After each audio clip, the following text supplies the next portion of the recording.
Well, hey peeps, welcome to the Great Depression and American Women. The Great Depression. That's going to be depressing. It might even be great depressing. And it might not be so bad. Not to worry. Anyway, just like all the lectures lately, there's a part one and a part two. This is part two.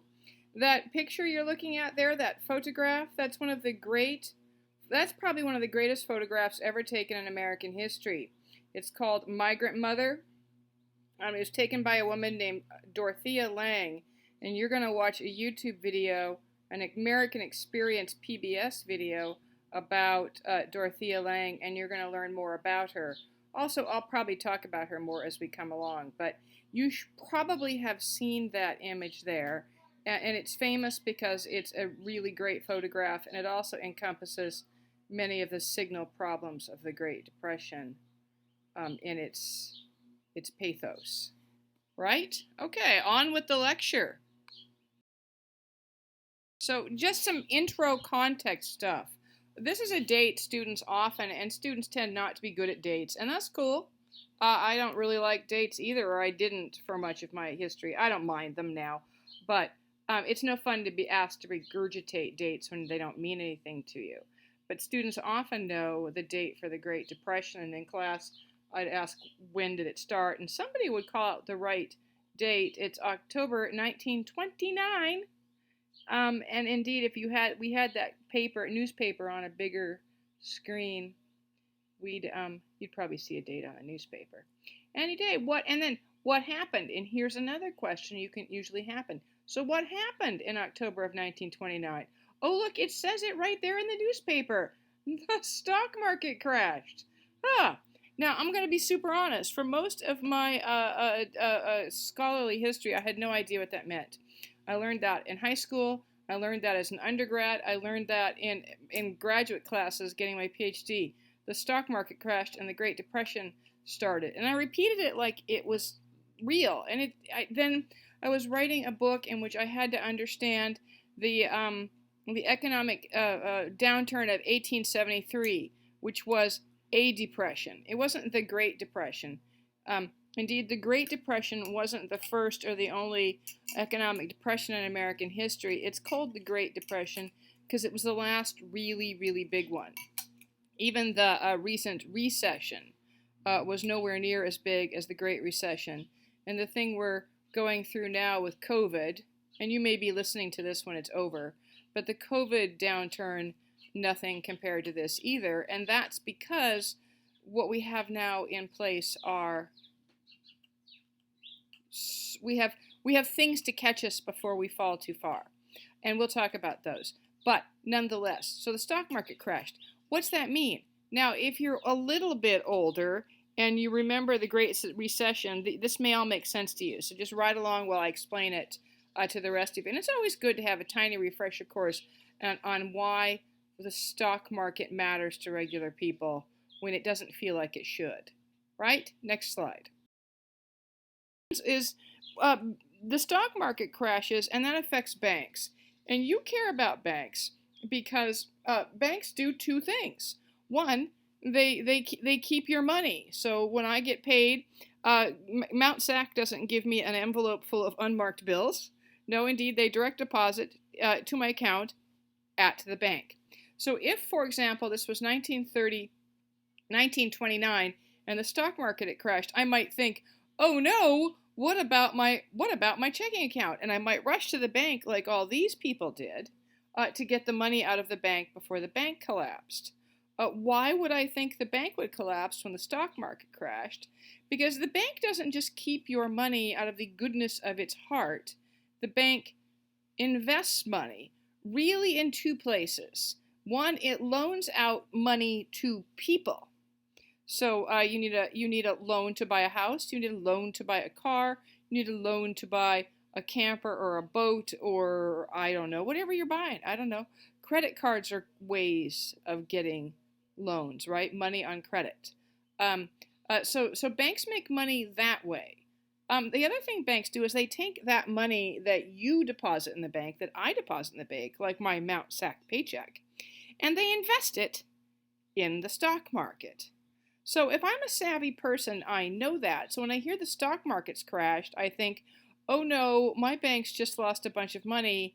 I should run down to the bank and get my money out before there's no more money. And so one of the immediate things you have happen in 1929 with the crash of the stock market is what they call a run on the banks, these huge crowds outside of banks. And of course, your bank doesn't just have your money. Let's say you've got $1,000 in your checking account. Your bank doesn't have that in a shoebox with your name on it and, $10, $100 bills. It's all theoretical now, and it was all theoretical then. So the bank has some cash on hand, but they don't have as much cash as everyone's deposits would suggest. Does that make sense? Sure it does, because again, they're investing money, because banks don't keep your money out of the goodness of their hearts. They're using your money to make their own money, which is pretty slick if you think about it. Next slide.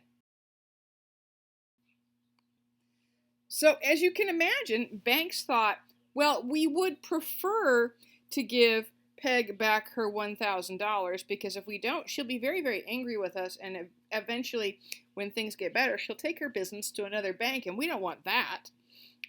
So one of the things the bank does then, in an effort to meet all their depositors' needs, right, all those guys in the last slide who wanted their money back, is that the bank calls in the loans that it was making with your money. Imagine that for a second. So you took out a loan because you didn't have the money to buy a thing. I, for example, I don't know what's left on my mortgage, about $100,000, I think. So imagine that phone call where the bank calls me, ring, hello, Dr. Peg Lamphere, yes, it is the bank, yes, yeah, that $100,000 loan on your house, yes, yeah, we need it back. Oh, no, I don't have it. Oh, well, that's gonna suck to be you, Dr. Lamphere. And so when they call in the loan, they say what calling in a loan means. The bank says to you, either pay back the loan or we're taking the property the loan's on. So we'll take the boat, we'll take the house, we'll take the business. And for the purposes of the economy, the boats don't matter much, but houses and businesses matter quite a lot. So then we have to think about it this way. Imagine that instead of me being a professor, I was a butcher, and they called in the loan not on my house, but on my butcher shop. Well, banks don't run butcher shops, so they take my butcher shop and they put it up for sale, and in the meantime, not only do I lose my job, but all the people who worked for me lose their job. And then let's say that John and Sally and Frank worked for me at Peg's butcher shop. John and Sally and Frank lose their jobs, so now they spend less at the local grocery store, and they spend less at the local taco shop, and so the grocery store does okay, but everybody's spending less money, so the grocery store has to lay off half of its people. The taco shop, nobody's going to, because people can make tacos at home. Yeah, they're not as delicious, but they can do it. Maybe they're more delicious if you have a decent cook, but nonetheless. And the taco shop has to close up, so that means the people at the taco shop also lose their job, and half the people at the grocery store, and on it goes. You get a spiral. And the more people who lose jobs, the more people you have out there spending less money, which means less money's in circulation, which means more businesses struggle and close up. And all the while the banks, particularly in 1929, 30, 31, continue to call in the loans on people's houses and people's businesses. So it gets worse, and it gets worse, and it gets worse. And in 1929, there's no social welfare net. And I know welfare is a big scary word, and we're going to talk about that in a minute. But there's no net to catch the economy, and more importantly, because who really cares about the economy, except insofar it's about people, right? There's no net to catch the people when they economically fall. And that's bad, right? Okay, next slide. Like I just said, people lose their jobs and people lose their homes. And those things probably happen for some families. Both things happen, and for other families, it's just one thing or the other. And this is a picture. What I like about, I don't like this picture. It's fairly heartrending, but what I think is instructive about this picture is we're not talking here a family. You know, these aren't like you see in this COVID thing. The mayor of Los Angeles is working really hard to get the homeless off the streets, and you see a lot of people who appear to have been living on the streets in LA for a really long time for all sorts of reasons having to do with mental illness, drugs, and being the victims of domestic violence or post-traumatic stress disorder. This picture here is a family that was recent. You can tell from looking at them, they were recently fairly stable. They're well dressed. They have a suitcase. They've got a pet. And there they are. And do we know for a fact that family's homeless? No, we don't. I needed a picture for the slide. But one would imagine that one doesn't have to imagine, one knows for a fact that in the Great Depression, an entire population of Americans that previously were working no longer are working, and many of them also lose their homes. And that gets you, next slide, to these big homeless camps that in the late 20s and 30s they called Hoovervilles, which we'll get to in a minute. This notion, Hoover was the name of the president at the time, and this is he struggled with helping America, much as the current predator-in-chief is struggling to help with the COVID thing. It wouldn't say he's even struggling to help. I don't think he's trying to help at all. But certainly the country is struggling because the person theoretically in charge is unwilling to help. And that was also true during the Great Depression. President Hoover was unwilling to help. And that meant that while the economy was in free fall, the federal government wasn't there to help at all. And so you end up with a lot of people, increasingly people have less money, they spend less money, more people losing jobs. We have that spiral. And the problem with places like this is it wasn't just, Skid Row in LA and we can pretend like we don't see that and that doesn't affect our lives much. You had something like 20 to 25% of Americans out of work and homelessness running somewhere clear near 20%, and entire families living in these shantyvilles. And you can imagine what we have in these places is poor sanitation, right? Because we're not talking centralized plumbing, and we're not talking centralized water. We're talking fecal matter and drinking water coming from the same, and running together. So you're talking disease, poverty, kids probably not getting to school, families under stress with all the violence that entails. We're taking really grim stuff. And on top of that, it looks like that's a fairly polluted industrial area. There's nothing about that that's good. And we're talking about in the Great Depression isn't people who were too lazy to work. We're talking about people who were working and through no fault of their own, because the rich people crashed the stock market. And that's who crashes stock markets, people, not regular people. Rich people do that. And then everybody else suffers, because the rich never suffer. And there's what you get.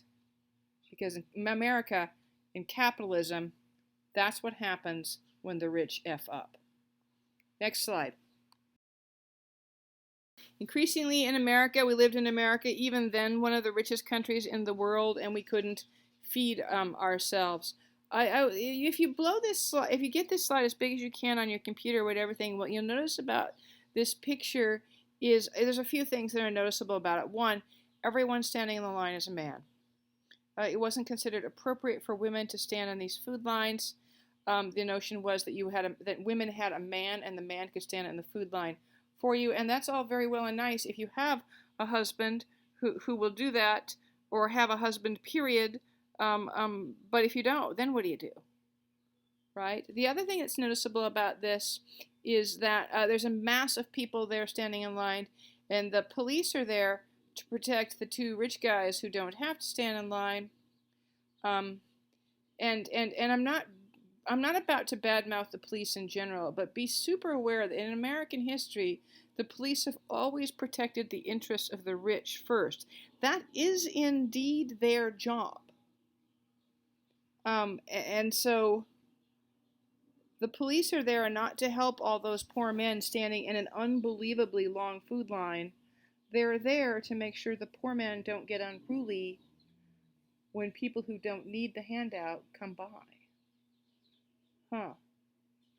Yeah, also notice some people can still afford cars and drive them around, even though it's the Great Depression. Because remember, not everybody suffers. Just the people who were sort of living on the edge and are most vulnerable. Next slide. Increasingly, because what happens is we'll get, and I think I have a slide for this later on, what will happen is the unemployment rate in the Great Depression, the stock market will crash in 1929, this thing will start to spiral fairly quickly out of control, and by 1932, 25% of working Americans were unemployed. So not 25% of all Americans, or 25% of people who could work. 25% of the people that were working in 1928, in 1932, are no longer working.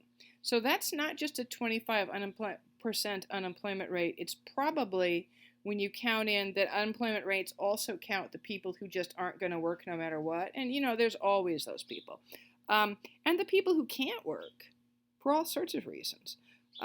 We probably have an unemployment rate somewhere closer to 35%. So. Oh, and by the way, that's another moderately famous picture taken by the same photographer as took Migrant Mother, a photograph by Dorothea Lange. We'll see a few more, including the next one. Next slide. So it gets worse and worse. And as you can imagine, as bad as it was for white working Americans, it was worse for people of color, because it always is in America. It's always harder in a white supremacist nation that has always had white privilege. Anytime there's a downturn, it's going to be worse for people of color. You think it's accident that during the Bush presidency, when Katrina hit New Orleans and it drowned, you think it's an accident that the federal government sat by and let 2,000 New Orleans people die?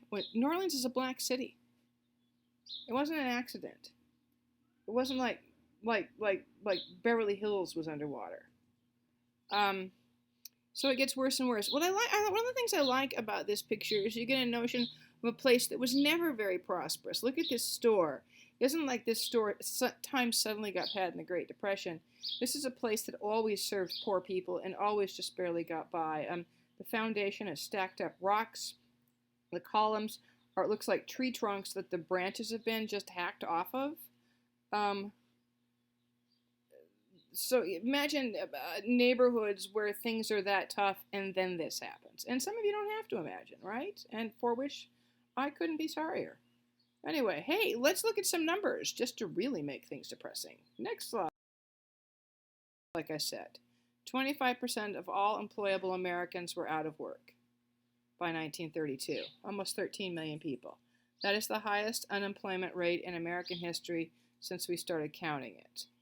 Now, my understanding is that during the COVID crisis, we have higher unemployment, but a lot of that is temporary unemployment because places closed because of the virus. So hopefully that won't stay that way. I'm pretty sure it won't. Notice the numbers are higher for women and people of color. 28% unemployment for white women, 43% unemployment for black women, 38% unemployment for black men. So notice who wins there? Black women. And if you're wondering, what about Hispanic women or Asian women? Geez, Peg, what a jerk. Here's the thing, and now I'm going to give you a little pitch for the census. Before the post-war period, so in the 1950s, we start counting different racial groups in America. Before the 1950s, there was literally 2 boxes to check in the census, white or black. And so historically, Hispanics and Asians would click the white box because what they knew is they weren't black. And so we don't have numbers for anybody except white people and black people. And of course, the white people numbers are a little skewed because really it was anybody who wasn't of African descent was clicking that box.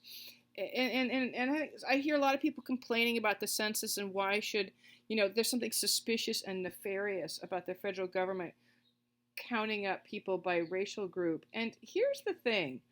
Bullshit. It's helpful to know how many of what kinds of people we have in the nation.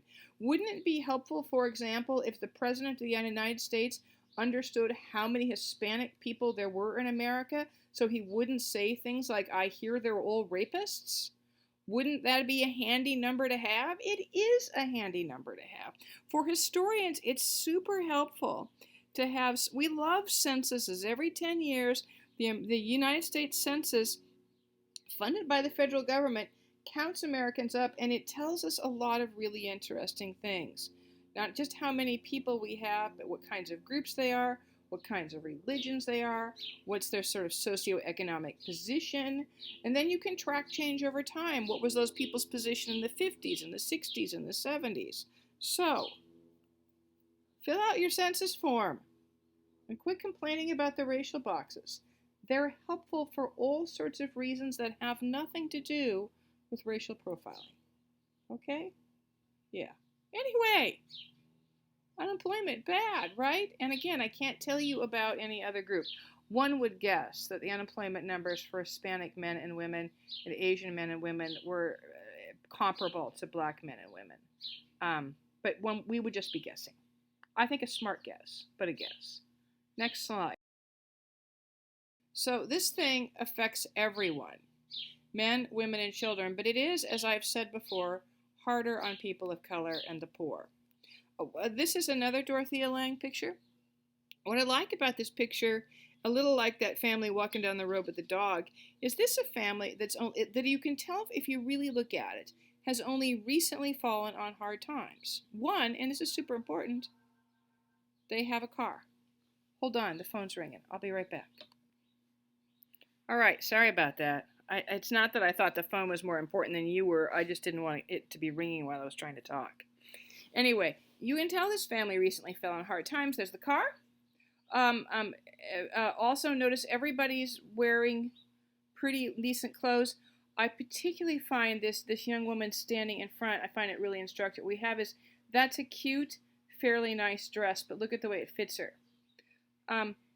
This is a girl. This is probably last year's or 2 years ago dress, and then her bosoms developed, and she don't fit in her dress anymore. So we have a family that used to be able to afford nice things and hasn't been able to afford them recently. And clearly they're packing up to go try their luck someplace else. So, okay. Now we haven't done much, but we're going to do some presidential politics or election stuff next. And if you're wondering what any of this has to do with women's history, it does. Just be patient. The thing about women's history is you always have to do a little bit of regular history or you don't have any context, right? Okay, next slide. The 1932 presidential election. Now, I have not burdened you with many presidential election lectures, but I'm going to give you this one because this is one of the landmark elections. In 1932, the standing President Herbert Hoover. I remember I recently compared him to the President. I can't even say his name. You know, the orange guy. He ran against Franklin Delano Roosevelt. Hoover was the Republican, like the orange guy, and like Bush, who failed in the Katrina crisis. I sense a theme. And Franklin Delano Roosevelt was a Democrat. And it wasn't just that he's a Democrat. Let's be super clear about that. Franklin Delano Roosevelt was a guy who deeply cared about fairness. He was born rich, stinking rich, filthy, silver spoon, shocking rich. But in his 20s, he was struck with polio and he was crippled and spent the rest of his life in a wheelchair. And from that experience, he learned that sometimes terrible things happen to people who didn't deserve it. And that when that happens, wasn't it lucky that he was rich and got all the help he could, but he couldn't imagine what it would be like to be a regular person with polio. And there was this polio epidemic in the 19-teens.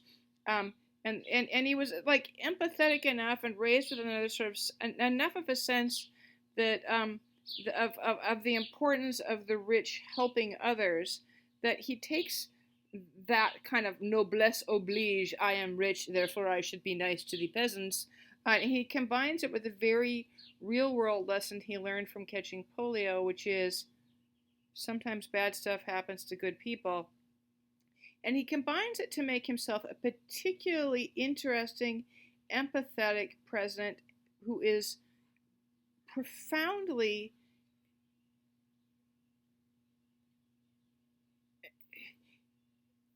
attached to notions of social justice. That is, I'm not saying Franklin Delano Roosevelt was the perfect about everything, because that would be ridiculous, and he wasn't. But this is the first president in modern American presidential history who was really concerned with regular people getting a fair break.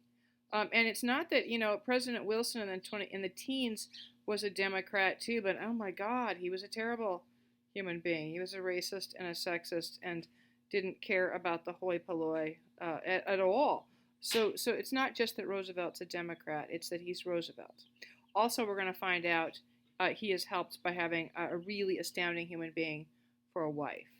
So Hoover had been mishandling the crisis in the worst sort of way, much the way the current president is mishandling the COVID crisis. Hoover's presidency was really, really unpopular. So indeed, I think a monkey could have run against Hoover and won. But instead, Franklin Delano Roosevelt ran.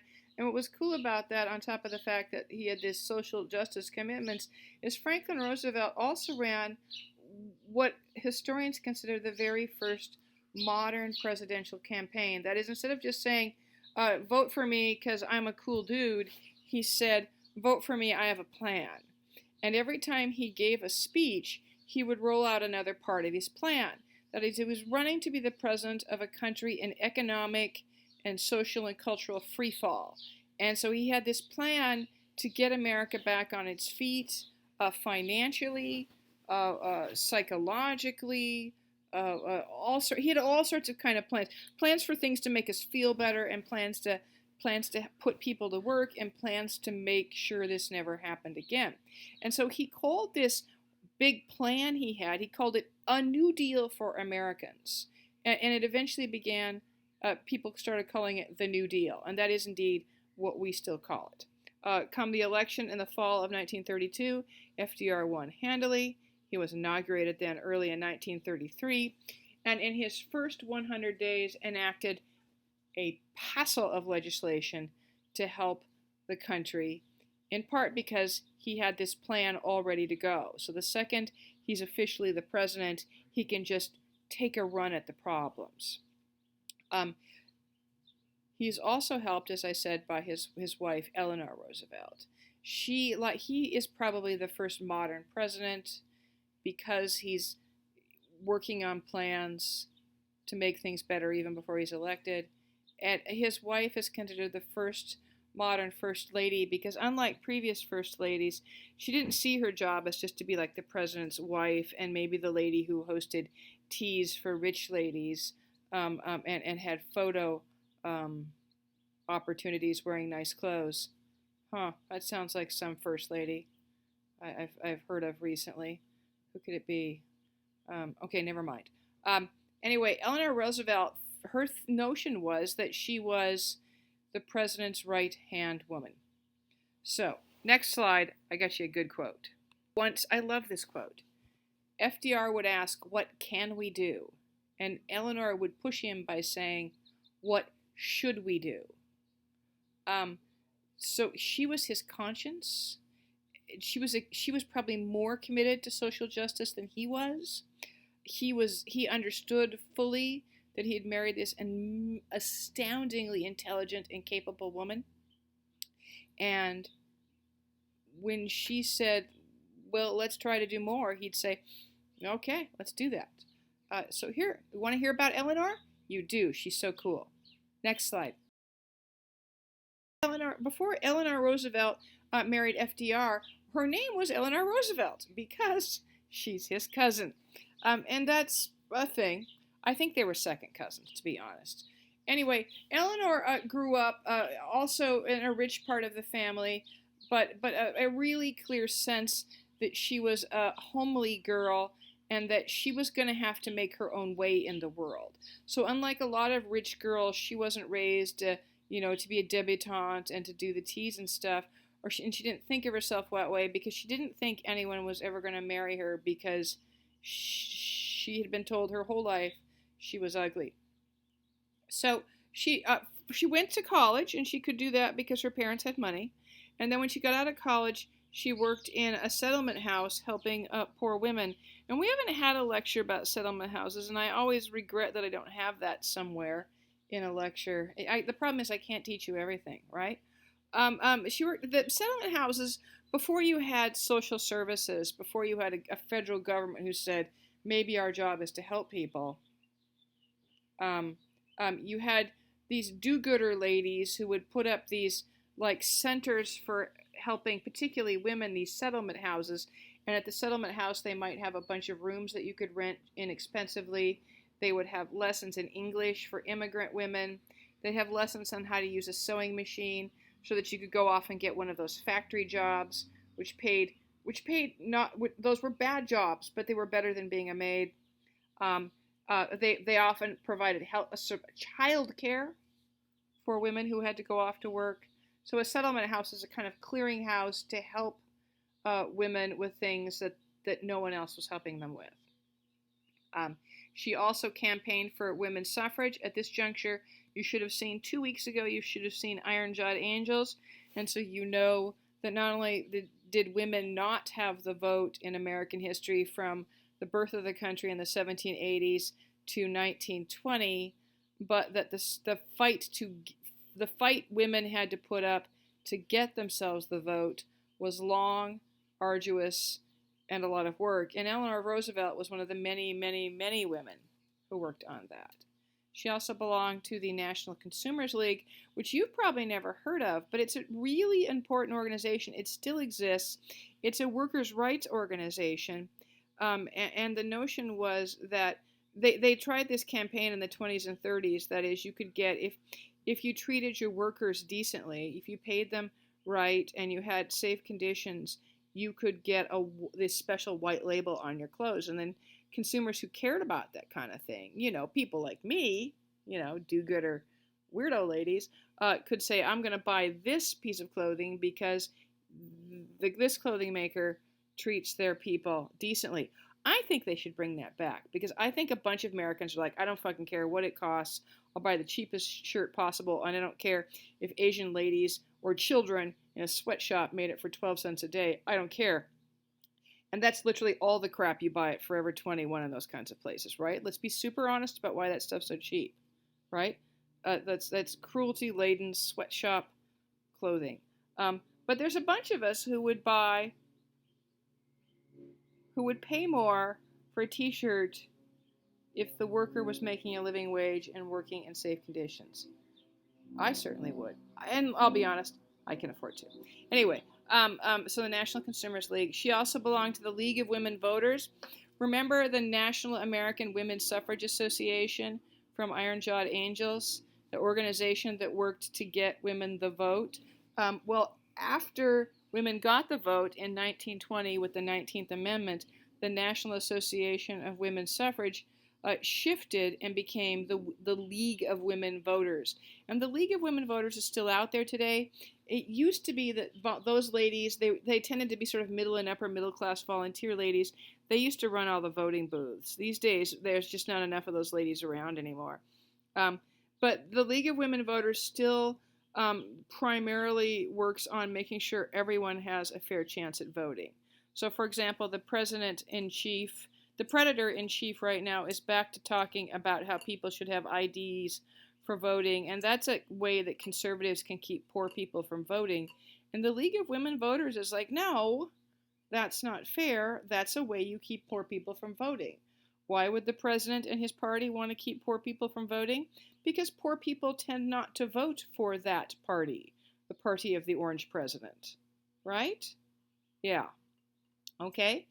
Eleanor Roosevelt was also a pacifist, and so she belonged to a lot of anti-war organizations, and indeed you saw Inez Mulholland in Iron-Jawed Angels was also a committed pacifist, and indeed she thought her work as a pacifist was more important than her work in women's suffrage. There was a lot of ladies in the 19 teens and 20s who worked really, really, really hard on trying to keep America out of World War II and then eventually World War I.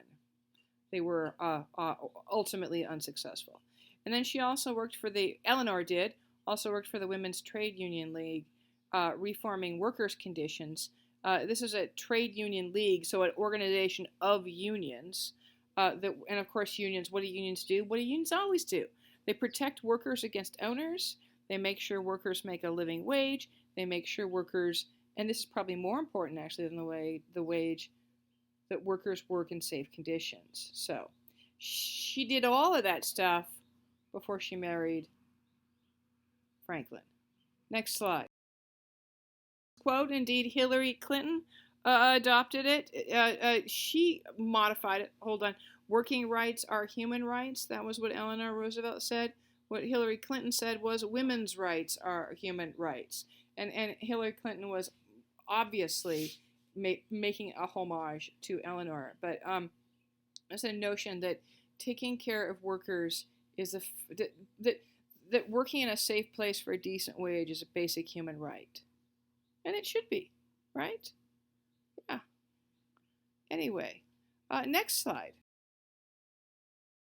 Her president got elected. Her husband got elected.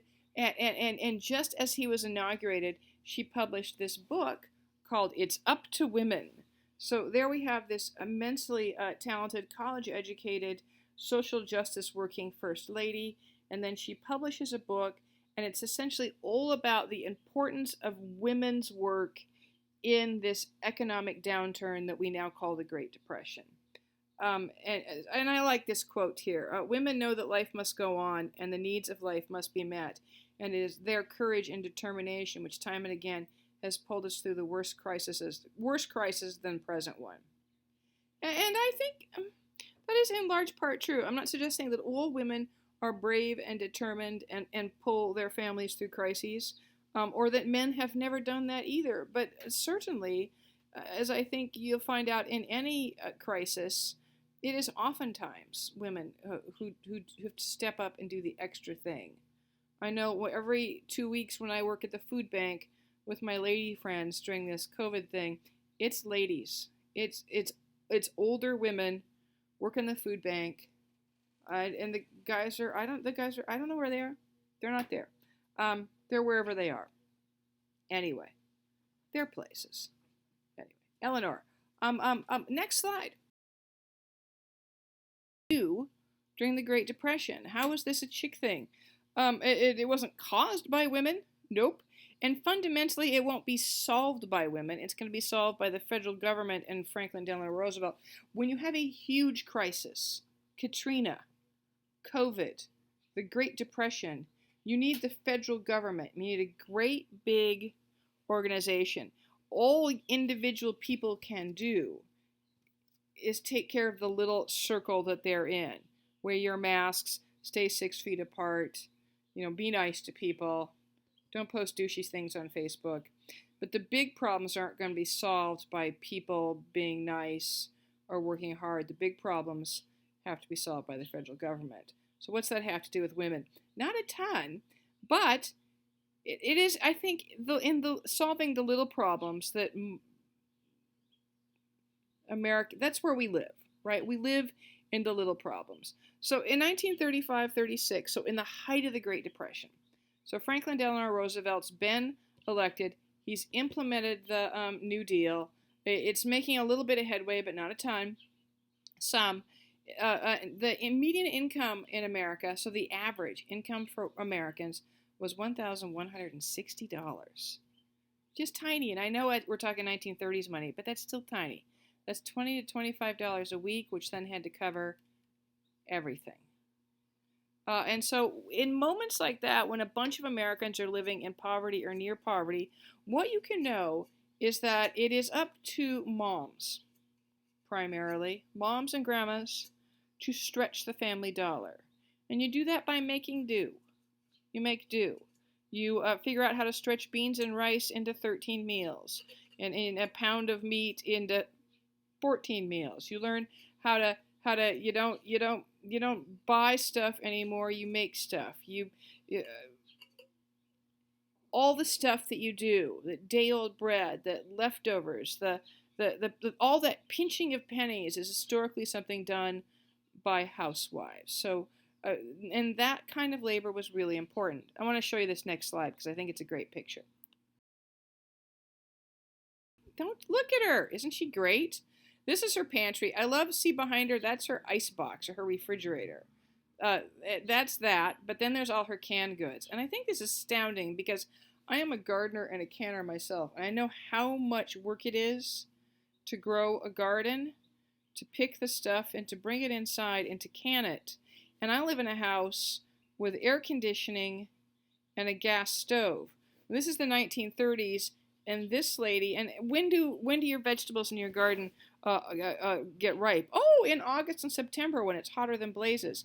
And then she's got to start up her stove in her house, which is undoubtedly not air conditioned. If she lives out on a farm, her stove is probably still fired by wood, and she's got to handle all this fruits and vegetables. They all need to be blanched. They all need to be handled, and then they need to be put in these jars have to be sterilized in boiling water, and then it has to be canned in more boiling water. And look at it. Look at all the food that woman has put by. So instead of her family having to go to the store and buy all that food, she has provided. And one suspects she has also made her apron. So I also like that she's decorated her shelves.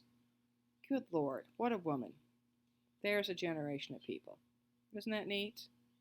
Anyway, we all your families do something like this. When times are